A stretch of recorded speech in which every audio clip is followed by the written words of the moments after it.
nós éramos bons. 3 meses depois nós estávamos tomando o avião na Transbrasil aqui em São Paulo e descendo em Manaus. Um calor infernal. Me lembro até hoje, dia 23 de setembro do ano de 1986. Chegamos em Manaus. Fomos ficar hospedados no que é hoje o Canaã, lá em Manaus. Naquele tempo era um ex-hospício. A igreja tinha recém-comprado. Os primeiros que inauguraram aquele lugar foi eu e a minha esposa e a minha filha. Carapanã, meu irmão, que não tem fim. Bom, vocês sabem o que é Carapanã? Não é língua estranha, não. Carapanã é pernilongo. Aquilo fazia até nuvem. Nós ficamos ali uns 3 dias e fomos para Barcelos, do Rio Negro. Viajando de Manaus para Barcelos 4 dias e 4 noites. Ficamos lá com o pastor Henrique, que estava ali pastoreando a igreja. Ficamos até dezembro. Em dezembro viemos para a convenção. E o pastor Alcebiades Pereira Vasconcelos, que já dorme no Senhor, me chamou na sala dele e disse: irmão Aparecido, o senhor veio lá de São Paulo para nos ajudar a evangelizar o Amazonas. Eu disse: pastor, eu estou aqui para o que der e vier. Ele disse: todos aqueles que vêm têm que abrir trabalho. Ele disse: pastor, eu estou para tudo. Ele disse: então você vai para o Badajoz. O Badajoz era uma comunidade com 17 famílias. Não sei se aumentou ou diminuiu. Tinha 17 famílias. Viajávamos de Manaus a Codajás 24 horas, e de Codajás ao Badajoz mais 36 horas. Quando o rio Badajoz faz a curva para entrar no lago do Badajoz, aí descobre aquelas casinhas. O irmão Jorge Aragão, que foi deixar a gente no barquinho dele, nós descemos todos ali naquele lugar, no flutuante do Senhor que nos recebeu. Colocamos as nossas malas em terra, não tínhamos uma casa para morar. Havia 2 pés de jambeiros. Eu atei uma rede, a Francisca colocou a Karen e fizemos a nossa primeira oração ali no Badajoz. Pedi a Deus que abrisse uma porta. E disse a minha esposa: eu vou sair, ver se eu encontro aqui um lugar para a gente passar a noite. E saí, as pessoas corriam, fugiam. Eu não entendia. Voltei e as butucas, os meruinhos, os piuns, vocês sabem o que é isso? Não é língua estranha, não. É uns bichinhos terríveis. Já tinham encontrado a Francisca com a Karen, havia mordido, sugado o sangue, e elas estavam ali se coçando. E eu disse: olha, minha filha, eu não consegui nada. E o sol já começou a descer. Eu disse: hoje nós vamos ter aqui uma noite num hotel de muitas estrelas. Eu disse: eu vou sair mais uma vez. E saí naquele triozinho do povoado. De longe vi um senhor, deu um sorriso para mim e disse: olá. Eu disse: olá. Ele disse: quem é o senhor? Eu disse: eu sou o enviado de Deus para esse lugar, para abrir uma obra da Assembleia de Deus aqui. Ele disse: eu estou indo embora para Codajás e eu tenho uma casa aqui para vender. Você não quer comprar minha casa? Eu disse: eu compro. Claro que eu compro. Ele disse: então está vendido. Eu disse: está comprado, só não tem dinheiro. A Bíblia não diz que a gente tem que comprar sem dinheiro e sem preço? Ele disse: não tem problema, eu vendo assim mesmo. Compramos uma casa de 2 pavimentos. Embaixo a gente fazia o culto e em cima nós vivíamos. 4 meses ali, irmãos. E eu não ganhei uma viva alma para Jesus. Eu orava de boca em terra, saltando, nadando, gritando, de toda maneira como você possa imaginar. Eu saía com a minha esposa, as pessoas por via nós que vinham caminhando, elas corriam para dentro do mato, corriam para dentro das suas casas, fechavam as portas e nada. 4 meses. No final daqueles 4 meses, acabou a comida. E para poder a gente receber o nosso meio salário mínimo, era uma maratona completa. Os gideões mandavam o dinheiro para a conta do Bradesco lá em Manaus. Eu tirava um cheque do Banco do Bradesco e depositava no Banco PEA, Banco do Estado do Amazonas. Levava de 1 semana a 2 semanas na compensação. Vocês se lembram dessa época?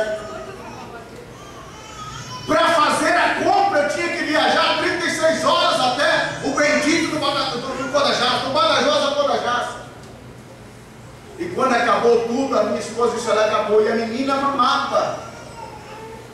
Acabou, só tenho mais uma mamada da Karen. Eu disse, como é que vai ser? Vamos preparar para a gente ir para Codajás. E a gente, vamos a Codajás, fazemos uma compra, tomamos uma Coca-Cola. Aleluia! Você sabe que é 4 meses sem tomar uma Coca-Cola?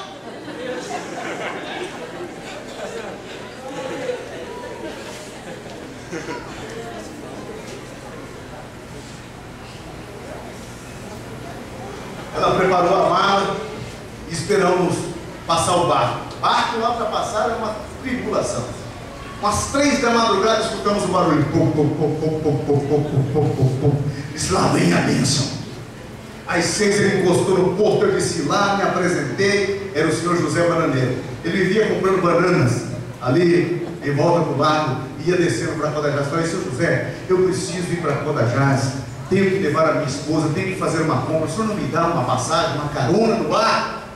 Ele disse para mim, olha, dá uma olhada para esse barco. Tinha caixa de banana para todo lado. A minha esposa já estava grávida do nosso segundo filho. Olha, se o senhor conseguisse acomodar em cima dos cachos de banana, dá para o senhor ir. Agora para a mulher não tem jeito não. Eu falei, tá bom. Aí voltei em casa, disse para minha esposa, nós não vamos não. Por quê? Não dá, o barco está cheio de caixa de banana, não tem como a gente ir. Ela olhou para mim e disse, não vai você. Eu disse, você está ficando louca? Não vai você, eu vou ficar aqui. E Deus vai cuidar de mim e da minha filha. Aleluia. Aqueles que estão solteiros, escute essa. Pega só por tabela. Escolha bem com quem você case. É verdade. Nem todo mundo serve para unir no teu ministério. Olha a Deus. Ela pode ser que tenha os olhos verdes e seja mais bonita do pedaço, mas pode ser que não é aquela que Deus destinou para você. Se você tem um chamado, Deus tem a pessoa certa para unir as forças com você. E eu subi naqueles cachos de banana, me acomodei como pude, e ela ficou na beira do barranco, dando com a mão. Eu disse, meu Deus, que loucura é essa? O que vai ser dessa pobre aí? Aí não ficou mamãe, papai, irmão, igreja, e pior, nem comida. Eu disse, meu Deus, coloque as tuas mãos. E disse aquela viagem com o coração na mão. E cheguei em Codajás, irmãos, e a coisa ficou mais estreita ainda, porque fiz a compra e fiquei esperando passar um barco que ia para o Badajoz para me dar uma carona e não conseguia. E eu pensava na minha esposa, e como comunicar? Lá é só na Rádio Cipó. Lá não tem como comunicar, meu irmão. Lá não tem internet, lá não tem Facebook, lá não tem nada dessas coisas. Lá é você ora, o anjo pega a sua oração e leva lá. Não tem mais nada. E eu desesperado, 15 dias nessa viagem. Quando eu consegui uma passagem, embarquei minhas coisas e vamos subindo. Eu nem consegui dormir à noite. E no outro dia eu estava desesperado. Vamos chegar logo. Até que o barco passou pelo lançante, abriu no lago. E lá nesses lugares assim, quando vai chegando um barco, é semelhante ao Lula quando vai chegando em qualquer cidade. Todo mundo corre para ver. É o maior espetáculo. É um barco. Corre toda a gente para ver quem é que está chegando. E ela é um pouco de estatura pequena, para não dizer baixinha. Eu não conseguia ver ela entre os demais. Eu dizia, meu Deus, será que está viva? Será que morreu? E eu vinha na proa do barco, levantava, me olhava, procurava, até que pude ver. Estava mais bonita do que quando eu havia deixado. Com a menina no braço, com a barriga já saliente da gravidez. E eu disse, graças a Deus, ela não morreu. Cheguei e disse as coisas, oh, minha querida, ela disse, eu preciso falar com você. Eu disse, está muito bem, vamos levar as coisas para casa. Levei as coisas para casa e ela começou a me contar. Na noite, naquele dia que você desceu, eu fiz a última mamadeira para Karen, dei para ela tomar. E quando fui dar a mamadeira, eu fiz uma oração. Falei, Deus, é a última mamadeira. Amanhã ela vai pedir, eu não vou ter para dar. E ninguém aqui quer saber da gente. Nós viemos fazer a tua obra, tentamos evangelizar, ninguém se aproxima de nós. Nós estamos numa situação difícil. O meu marido desceu para fazer compra, eu vou ficar aqui com a minha filha, eu vou até morrer aqui. Mas, Senhor, os teus inimigos vão estar blasfemando no teu nome, dizendo que o Senhor não teve poder para cuidar da esposa de um missionário aqui no Amazonas. Eu não sei se isso é oração ou se é precatória, eu não sei o que é isso, mas foi isso que ela fez. E disse amém, e deu uma mamada para a menina e foi dormir. 5 da manhã alguém bateu na porta. 4 meses ali, ninguém havia batido na nossa porta. Ela pensou, será que ele voltou?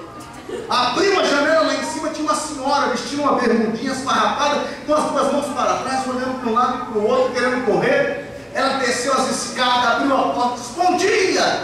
A senhora disse, bom dia!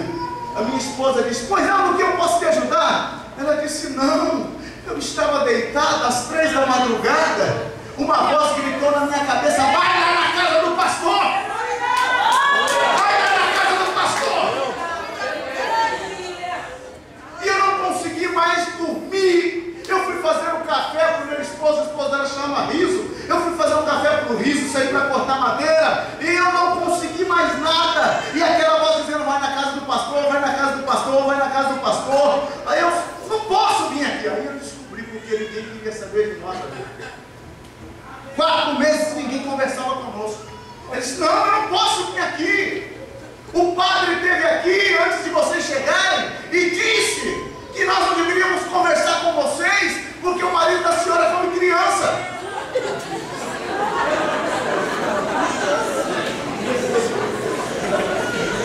Eu fiquei gordinha assim, não foi de comer criança não, meu irmão.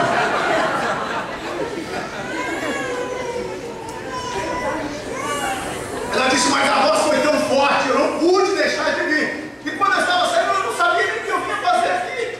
Então eu tive uma ideia de trazer para a senhora esse quilo de açúcar e essa lata de leite. Eu sei que a senhora não precisa.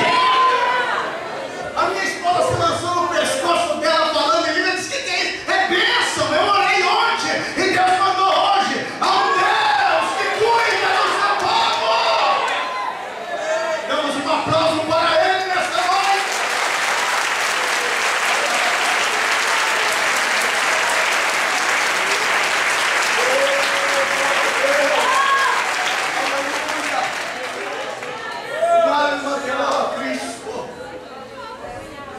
E ela disse, você chegou e eu já tenho uma congregação. Eu disse, maravilha. A nossa casa nós fazíamos o culto embaixo e lá não tem essa bênção, né? Ventilador. Ventilador. Mas não tem energia elétrica. Lá é a base da lamparina. Quantos conhecem lamparina? Maravilha. E o pessoal usa óleo diesel.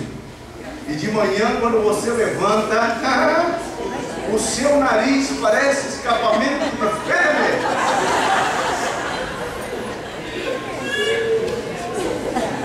Terrível. E como a gente não queria causar esse desconforto para as pessoas, a gente iluminava o salãozinho com velas. Colocava uma vela em cada canto para fazer o culto.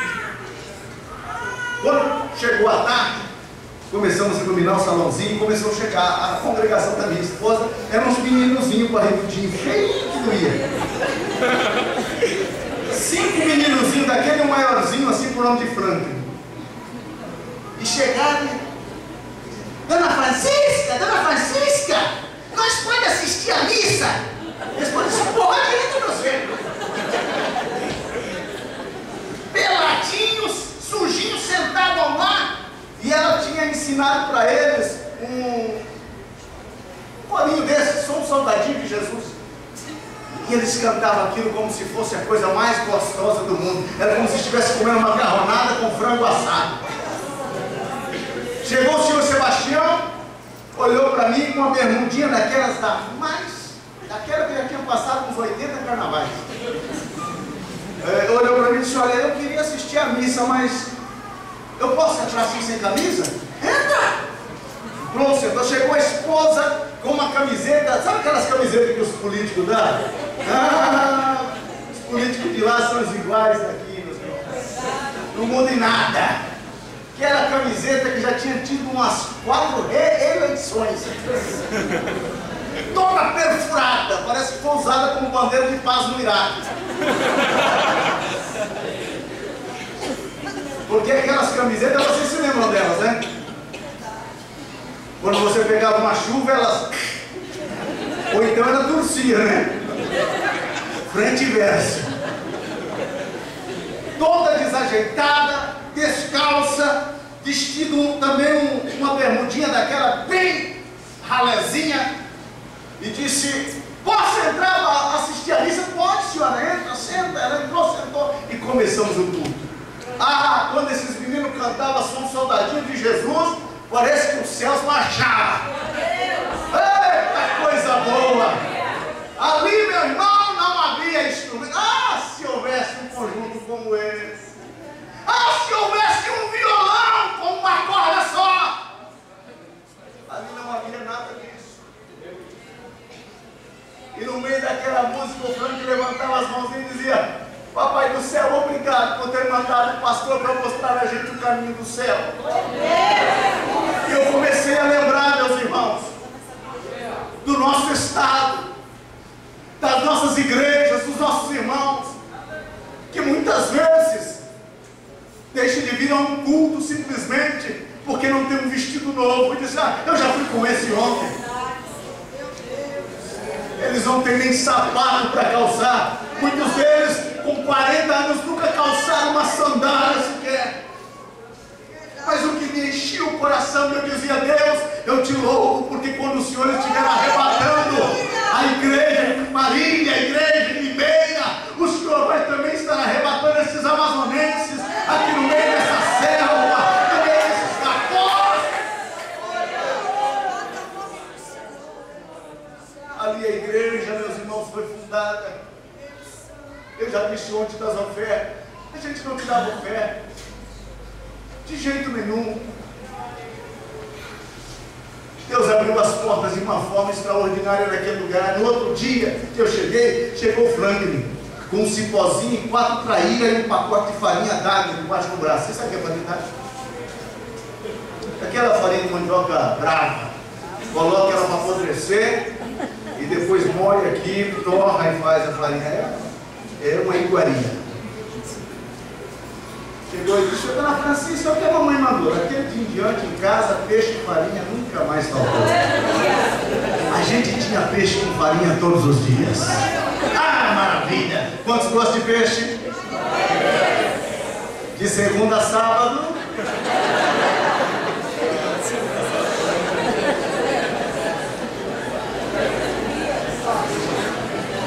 Peixe com farinha todo dia. Eu comi tanto peixe e criei escama nas costas. Era peixe com farinha. A gente almoçava peixe com farinha, jantava farinha com peixe, tomava café com peixe e farinha. Oh, maravilha! Até as nadadeiras foram crescendo. Mas graças a Deus por aqueles peixes. Graças a Deus por aquelas farinhas. O cardápio sempre repetia, mas a glória de Deus sempre era grande. Passou uma senhora lá, uma senhora por nome de Maria, e disse: é o senhor que faz umas missas fortes? Eu disse: sou eu mesmo. A notícia que tinha chegado um padre novo e fazia umas missas fortes, correu para todos os lados. A Rádio Cipó dava notícia. Eu queria que o senhor fosse lá em casa tirar uma missa dessa. Eu disse: eu vou lá. Aonde a senhora mora? No Rio Capatá. Falei: que rio é esse? Olha, o senhor sobe aqui, entra nessas 3 pontes, sobe, viaja mais ou menos aí umas 8 horas, é lá o Rio Capatá. Falei: nós vamos. Aí juntei uma canoa que nós tínhamos com o motor rabudo. Sabe o que é motor rabudo? Pec-pec. Graças a Deus, irmãos, aqui vocês são apresentados a limousine. Maravilha! É um motorzinho pequenininho, uma bolinha lá atrás de uma canoa, e aquilo lá, irmão, 1 metro para frente e 2 para trás. Aquilo anda a passos velozes de tartaruga. Oh, coisa terrível! E o pior não é nada, é que ele não anda e as butucas invadem. Aleluia! É uma briga sem fim, irmãos. E você tentando matar a butuca daqui, matar a butuca dali, aquele negócio não anda, e um desespero toma conta, dá vontade de pular na água, mas não pula na água porque tem jacaré, piranha. Aí eu não, fica aqui mesmo. Ruim tá aqui, mas ruim vou ficar. Chegamos lá, irmão. depois dessa viagem, dessa verdadeira aventura, programa de índio missionário. Chegamos, a senhora disse: meu Deus, o senhor não avisou que vinha, eu não estou preparada. Eu disse: não tem problema não. Eu tinha ganhado uma espingarda e eu era poderoso caçador na presença do Senhor. Falei: não, a gente entra aí no mato, a gente derruba uma anta, mata um viado, um cateto, deixa com a gente. E chamei o irmão Manuel, que me acompanhou, e disse: irmão Manuel, vamos matar um bicho aí. Entramos para dentro do mato, viajamos 2 horas para dentro do mato, atrás do bicho, e eles entraram de greve. Não encontramos ninguém. No caminho nós passamos por uma manada de guaribas. Conhece o macaco guariba? Uma manada de guaribas. Eu disse: não, Senhor, deixe esses indivíduos no seu lugar. Vamos pegar um animal bom. Depois de 2 horas de caminho lá dentro da mata, ninguém mais tinha condições de aguentar a fome. Aí eu olhei para o meu Manuel e disse: os irmãos guariba estão lá. Derrubamos um bicho daquele e levamos. E lá eles pelam como pela corpo, né? Limparam aquele trem, colocaram em pé, parecia mais um meninozinho assim. Meu Deus. Eu olhava para aquele negócio e dizia: Jesus, converte meu estômago. E cozinharam aquele trem lá. O tempero daquilo lá é água e sal. Fez aquela panelada e gritaram: está pronto! A minha alma gemeu dentro do peito. Estou perdido.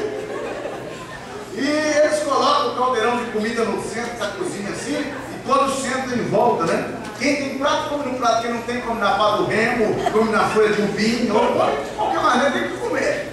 Eu fiz uma oração, quis ter chorar, orei, e a cabeça do indivíduo estava bem em cima, né? Com aqueles dentinhos assim, olhando, eu disse: Deus, tem uma batida na minha alma. Dei graça, disse amém, e coloquei farinha do lado do prato da senhora da casa. Eu vou dar um pedaço melhor para o senhor. E puxou aquela mãozinha fechadinha, jogou em cima da farinha com um caldo, e eu olhava para aquilo e dizia: misericórdia, Senhor. Lembrava de Pedro e dizia: não coloquei coisa imunda na minha boca, Senhor. E comecei a roer ali um dedinho, 2 dedinhos. Aí comi um bracinho, uma perninha. Escutei sua mulher gritar: come, menino, senão o pastor acaba. Fizemos um culto naquela noite. Tem pessoas que remou 10 horas de canoa. Vou repetir: 10 horas de canoa para estar na missa forte. Chegaram, suado, cansado, reuniram no pátio. Era uma escuridão imensa. Cantamos hinos da harpa, falei do amor de Deus, e quando fiz o apelo, 9 almas para Jesus.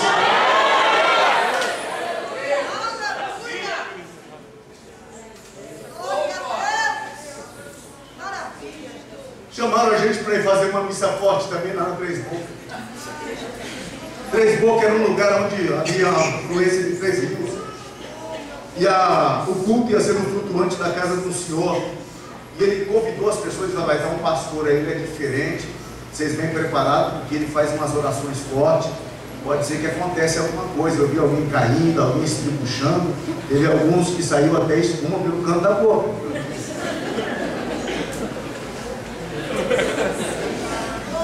Aleluia. E veio gente de todo lado.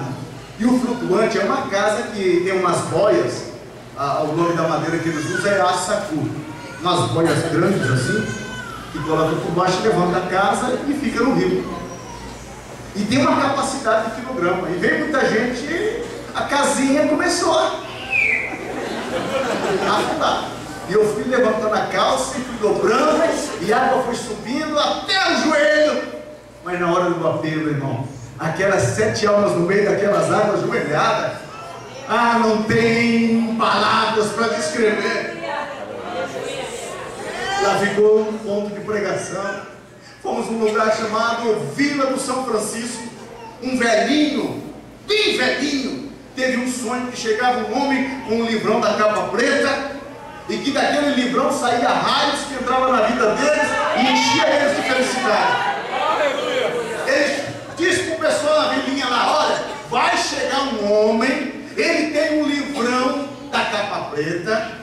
dentro desse livrão sai raios de felicidade. Vai entrar na nossa vida e nós vamos ser felizes.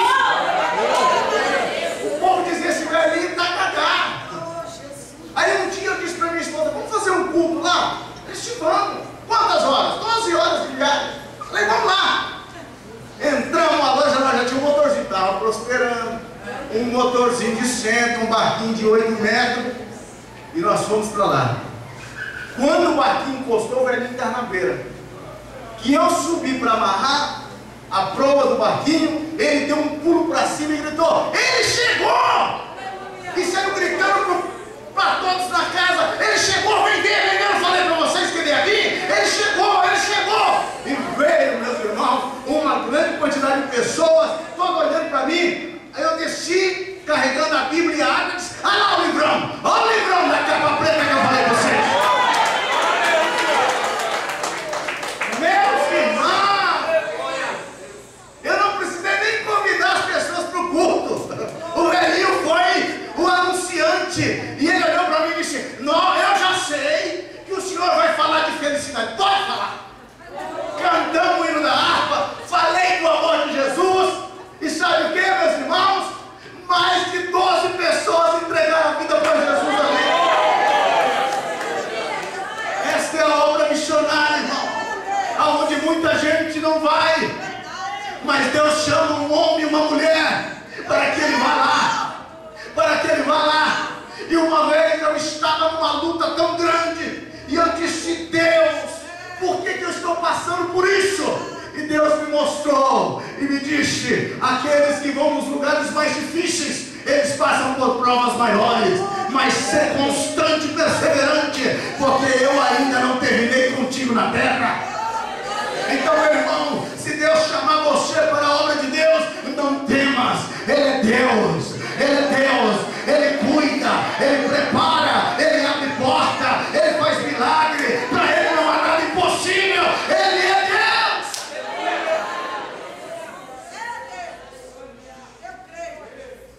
É só a introdução, viu, irmãos? Aleluia.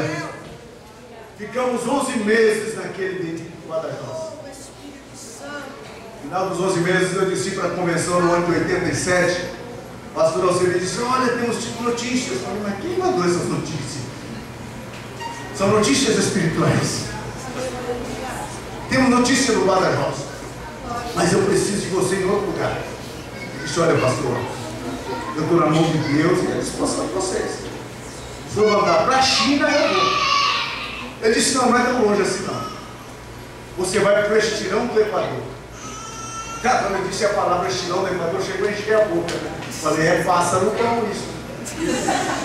É lugar bom. Eu disse, pastor, aonde é que fica? Ele disse, olha, eu não sei, mas você procura o pastor Antônio, que faz 3 meses que ele veio do Rio de lá, e ele vai te dizer onde é.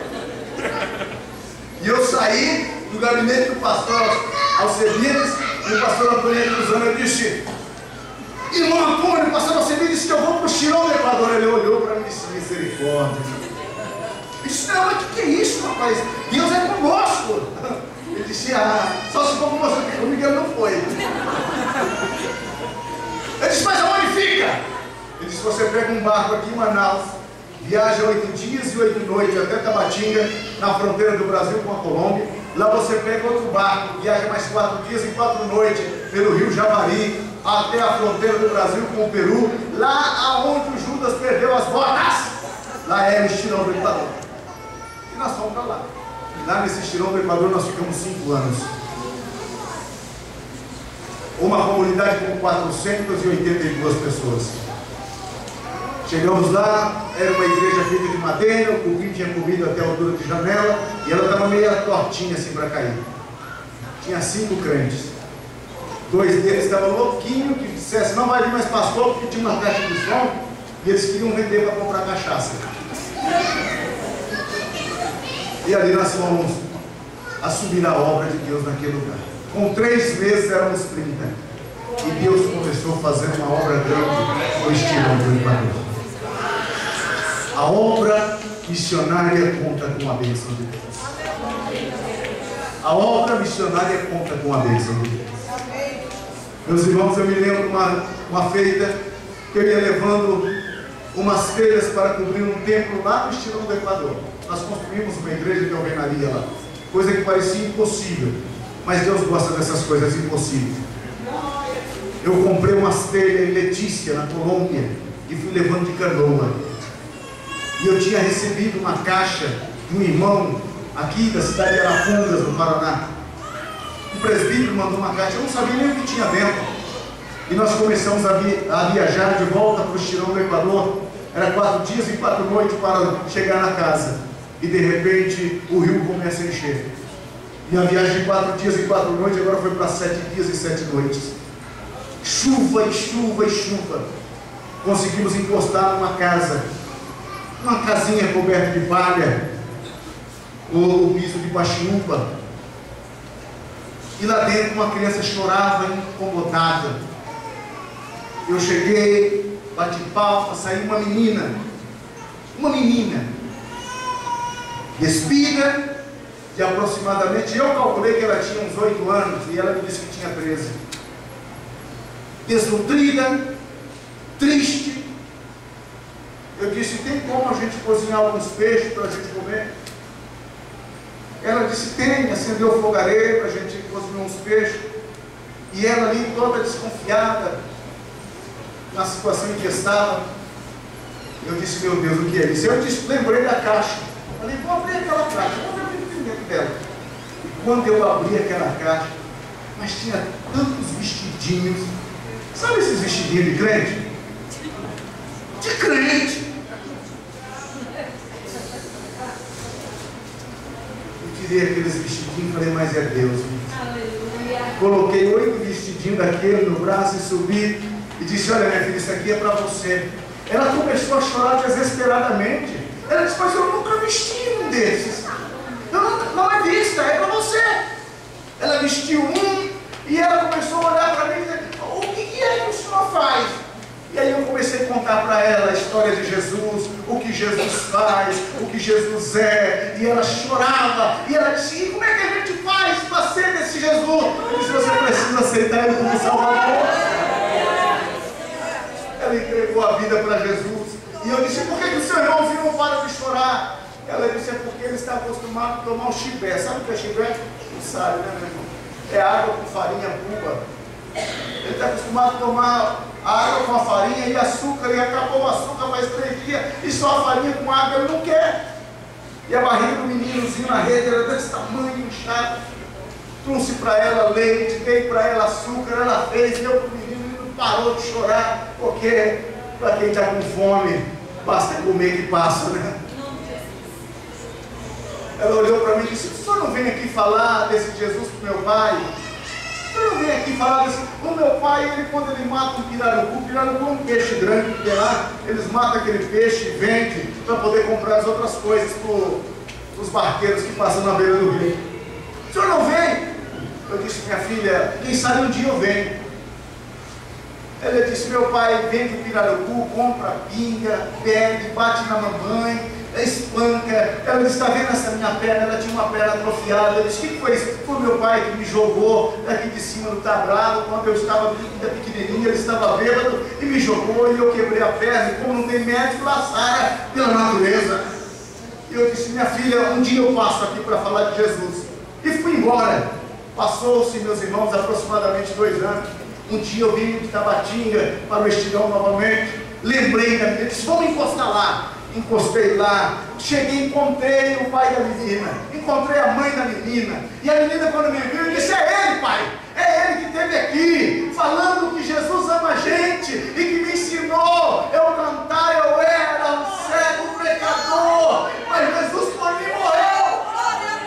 O Senhor olhou para mim com os olhos estalados, foi o Senhor que ensinou esse cântico para a minha vida? Foi, pois bem, essa menina cantou tanto, mas tanto, que eu comecei a sentir o desejo de conhecer quem é esse Jesus que essa menina canta. E ela falou para mim que a gente tinha que entregar a vida para ele. E eu disse, mas como? Ela disse, pede para ele entrar no seu coração, papai. Pede para ele entrar no seu coração, mamãe. E nós pedimos. E ele disse, naquele dia eu não vivi mais.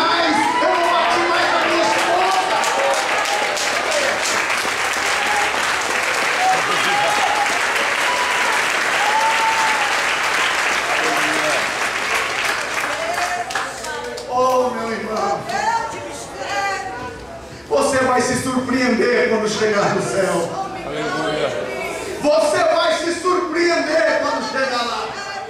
Você vai ter pessoas que você vai dizer, mas como que você chegou?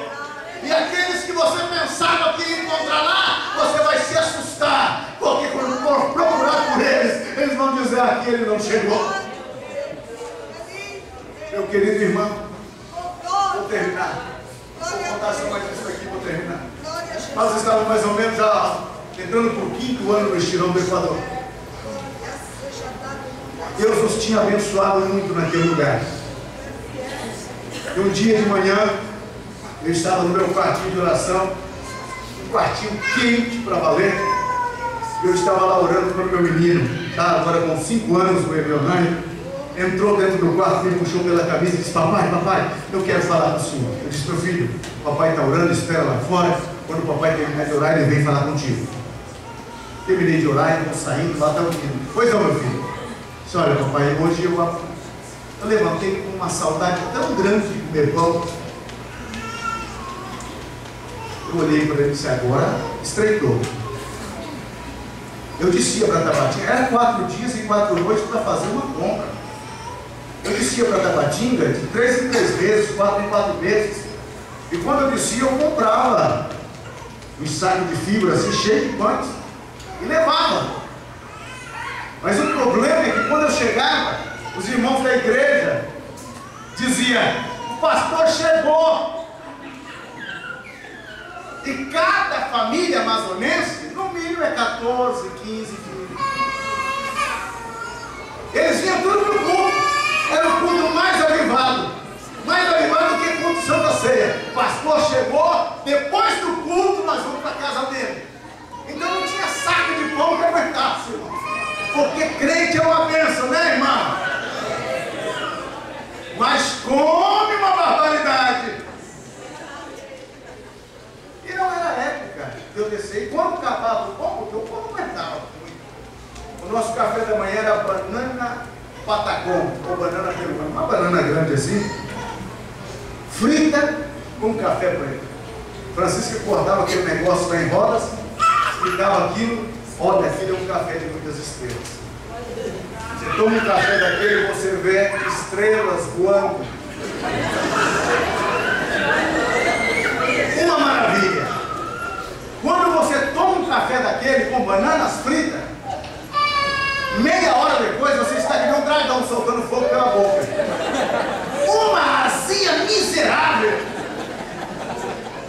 Aquilo não é café do céu. Aí não é coisa de Deus aquilo não. Aquilo lá vem do outro lado. Eu disse para ele, meu filho, não tem pão. A mamãe já fritou as bananas, já passou o café. Vai tomar café com bananas fritas. Aí ele começou a sapatear no pentecostal. Conhece aquele sapateado? Não, mas eu quero comer pão, eu quero comer pão, eu quero comer pão. Eu disse, meu filho, espera um pouquinho. O papai vai descer lá no pelotão. Tem um pelotão do exército que fica cuidando da fronteira ali. Para que não passe macaco brasileiro para o lado peruano e nem macaco peruano para o lado brasileiro. É a única coisa que acontece. E eu cheguei lá e encontrei o Santana, que era sargento, e era o tesoureiro da nossa igreja. Nossa igreja era uma benção. Oferta era um tatu.